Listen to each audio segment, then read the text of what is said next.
My sister has always been a wanderer.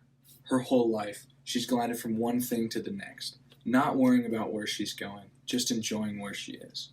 Sarah was born with Down syndrome, something many people see as a hindrance or a disability. However, when I see her brighten up every room she walks into and sing Taylor Swift at the top of her lungs in the car, I know that God knew the joy she would bring to this world. He created her in His image with a specific purpose for her life in mind.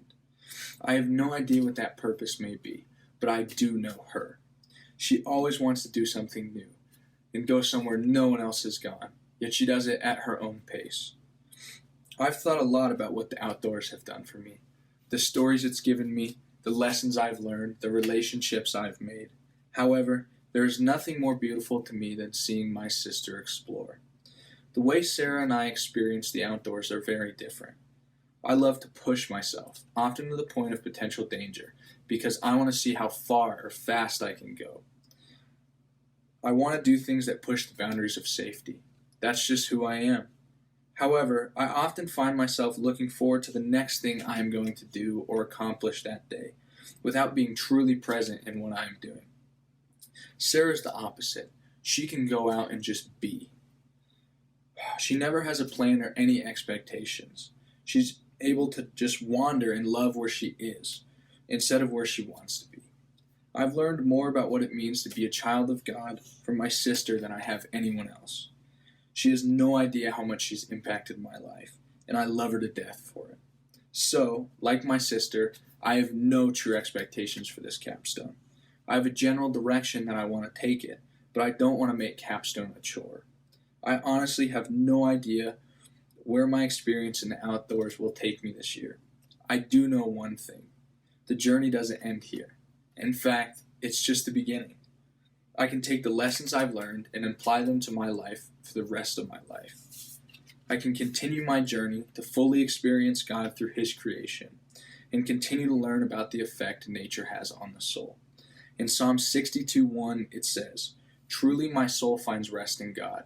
My salvation comes from Him." I'm so thankful for this passion for the outdoors God has given me, and so thankful that I get to share this passion with you. The biggest impact on my capstone so far isn't a what, it's a who. Gil McCormick has been an unbelievable help in both lending ideas and wisdom and helping to set up potential experiences. I've known Mr. McCormick and his son Grant for a long time, but I never understood how truly remarkable his life was. He grew up in Colorado and started climbing when he was young. He fell in love with the sport and got so good that he began to climb all over the western U.S. and Canada. He's done numerous first ascents of mountains, climbed in places like Peru and Ecuador, and is quite possibly one of the most amazing people I've ever met. He's so incredibly humble about everything he's accomplished, and his love for God is apparent. Gil has a way of greatly impacting everyone around him. The way he respects God's creation and others is beautiful. When we first met for an interview, I expected that to be the only way he'd influence my capstone. As the months have gone by, however, he's proved a great resource for any questions I've had about my ideas. Mr. McCormick has also helped coordinate my experience, a hut trip in the backcountry of Colorado, which honestly couldn't have happened without him. Jeremy Wall, Mr. McCormick, and myself, along with a group of men from Colorado Springs, skied a grueling yet satisfying 4 miles into a cabin near Leadville. We stayed for 2 nights and 3 days, boarding during the day and building community at night. I was so incredibly blessed to be on this trip with so many godly men, all well-versed in the outdoors and cabin life. I consider myself to be in good shape, but I could barely keep up with a lot of them. Gil was one of the oldest guys on the trip, yet he was the one leading the pack every time I looked up. The man is a machine. I assumed I'd be a small hindrance because I'd never done anything like it before, and I was right. However, these men were so incredibly gracious, constantly encouraging me and each other. The 3 days were a grind, but you'd never have noticed with the attitudes of our group. Everybody was so happy to be in God's creation, no matter how many times they fell in deep powder or had to hike the hundreds of feet of vert back up to the top. I'm so incredibly blessed to be able to partake in a trip like this. and so thankful for the men who shared the trip with me and the memories we made at 12,000 feet. During this trip to Jackal Hut, one word kept popping into my mind: patience. I'm used to boarding at resorts. The longest walk I make is from the car to the lift.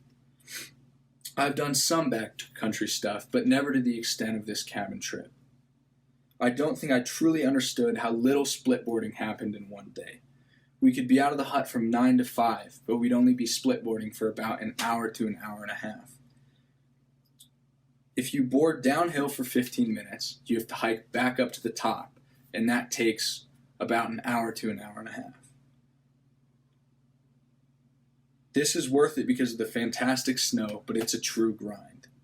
Every time we'd begin our hike back to the top, I'd have to remind myself to be patient. I knew the lines that were waiting when we made it, but I just had to work to get there. In Ecclesiastes, it says, "The end of the matter is better than the beginning, and patience is better than pride." This sums up that hut trip and most trips in the outdoors. Nature isn't for the faint of heart. That's why I value it so much. Only people who truly want to escape society and explore themselves and nature will be able to experience God's creation to its fullest potential.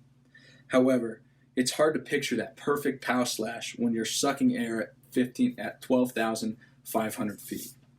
I'm not normally a patient person, and I was tested throughout this entire trip. Physically, yes, but more so mentally. I just wanted to snowboard, and that took work and time I could have spent boarding at a resort. In life, we are often faced with similar struggles. Patience may be needed to wait on a time in life you know is coming. What I mean is, you may know better times are ahead, but you have to be patient and willing to grind through the hard stuff to get there. It takes patience to be a father, a husband, and to be a man of God. This is why I love the outdoors so much. I can explore, yes, but I can also take the lessons I've learned and directly apply them to my life and my relationship with God. Take this tough season the world is going through now, for instance. It hasn't been fun for anyone, but for me, patience has been key. Without the practice of that virtue on a hut trip in January, which seems extremely trivial compared to the present situation, I don't know if I would be able to be as content as I am now. This trip and the men on it really changed the way I approach life. One of the best things about this trip were the men on it. They worked for an organization called Sacred Heart, started by a man named John Eldredge. Eldredge is also an author and wrote the book I read for capstone, Wild at Heart, a book exploring the masculine soul. While this book didn't discuss the outdoors as much as I'd hoped, I was blessed to be able to watch these men live with the wild soul Eldredge talks so much about. They exemplified both patience and an innate drive for the community in the outdoors, which brings me to my next point. When I first had this idea, to explore how nature impacts the soul, I was more focused on the isolation aspect of my experiences. I never thought about the impact community has on a person, especially in the outdoors. This was mostly what Gail and I have talked about, though, and what was reflected in our hut trip. There is value in isolated reflectiveness. A step back from everyday problems and strife is always healthy. There's a sense of value in what God has given you in the moment instead of living in our heads. The other side of this, though, is a community of people that help you grow. There's a certain balance between isolation and community in the outdoors. I find that I feel closest to God when I am alone in His creation. However, there's an aspect of learning and companionship you just can't experience alone. During our hut trip, I was blessed to practice this idea of community in the outdoors with the men on the trip. Our discussions of God's creation, no matter how trivial or deep, significantly influenced both the trip and my capstone experience in ways I never thought a simple ski trip could. Mr. McCormick put it best. That's what we learn often. We can certainly do things on our own, but there is something beautiful about having a group of people around us. In Ecclesiastes 4:9-10, it says, "Two people are better than one, because together they have a good reward for their hard work. If one falls, the other can help his friend get up. But how tragic it is for the one who is all alone when he falls. In the mountains, who you surround yourself with is everything. It can even be life or death, depending on what you're doing. Gil told a story during our interview about a mountain he climbed in Canada. It was a first ascent. Nobody had been where Gil and his team were going. They made a promise to each other. They ran out of food a couple of days into the climb and decided to make a push for the summit. They made a promise to each other before that push. If one of them fell, the others were going to keep climbing. They were deep enough in the wilderness that there was no way for them to save whoever fell. This may seem like an incredibly cold promise. To me, it did. You have to understand, however, that these men understood that what they were doing could potentially end in death. They didn't lose any sleep over it, though. Instead, they woke up that morning with one goal in mind and a mutual trust between them. They knew the weight this decision held, yet the drive of these men outweighed the fear of death. They made it to the summit and dug snow caves for the night. Having left most of their supplies, including their sleeping bags, at the bottom, they froze through the night in the clothes on their back. The next morning, they descended and hiked out. No one was seriously injured. Mr. McCormick could never have climbed this mountain alone. That's no knock on him. He's one of the most capable and experienced people I've ever known in the outdoors. However, without the support of the community he surrounded himself with, the climb wouldn't have been worth the risk. We can only push ourselves so far. During the climb, there was a trust game between those men, a bond formed that can never be broken. What those men did was special, and it was something that could never be done alone. When we are surrounded by people who care, we are able to push ourselves farther than we ever thought we could. The beauty of community is that, regardless of whether we are the ones supporting or being supported, we grow. There is something in us as human beings that pushes us. Sometimes we just need someone to help us discover that drive. And when you can use that drive to be that someone, and to be able to push others to achieve things they never thought they could, now that's special. The outdoors can be extremely humbling.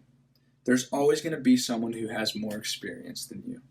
I've been blessed to meet many of these people throughout my life, even over these last few months. I hope that I would continue to learn from these people not only how to better myself in the wilderness, but also how to benefit others. One of the things I love about the outdoors is that there's no specific way to do things. There's always more than one route you can take to get to where you want to be. Nature is our giant playground. We can do anything we want. I hope that I am able to experience to the best of my abilities the effect nature can have on me and my community. And I hope that one day I will be able to experience the outdoors and the world the way my sister does, one step at a time. Thank you.